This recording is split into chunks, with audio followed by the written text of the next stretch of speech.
1865. Two men sit in the parlor of a small farmhouse. Accustomed to facing each other across the distance of a death-strewn battlefield, Union General Ulysses S. Grant and Confederate General Robert E. Lee now meet face to face for the first time in nearly 2 decades. Ink drying, a freshly signed document declares that hostilities between their two mighty armies have now ended. Peace is finally coming to a nation brutally torn by conflict. Short days later, the United States of America reel in shock from the assassination of their president, Abraham Lincoln. From the religious roots of America's Second Great Awakening, and amidst the chaos and bloodshed of the Civil War, a new Christian denomination is born, the Seventh-day Adventist Church.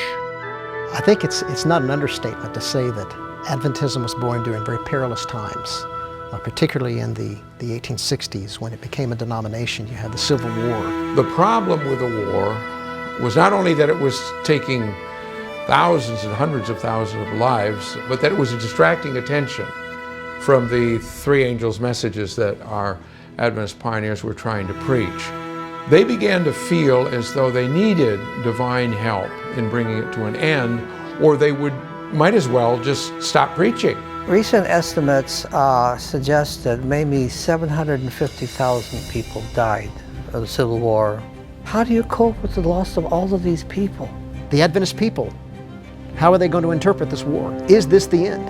Early Adventism for me is couched in what I would call a diaspora.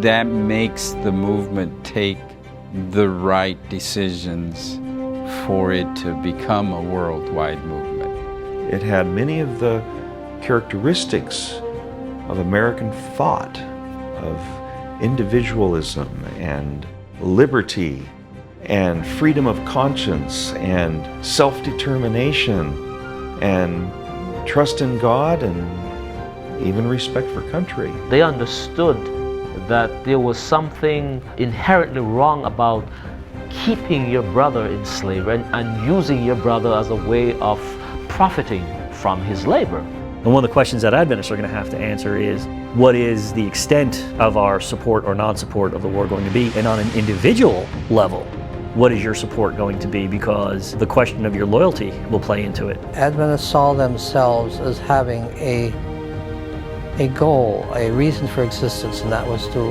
evangelize the world. That took a long time to develop, but even from the beginning there was this sense they had to have some organization just to do their mission on earth. The Civil War era can be best understood as the hinge on American history. We are one way before this hinge swings shut, and we're another way afterwards.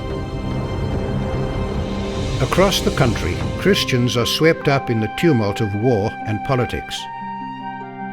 Seventh-day Adventists in particular see the events around them as a reflection of what they call the Great Controversy, a cosmic conflict between good and evil.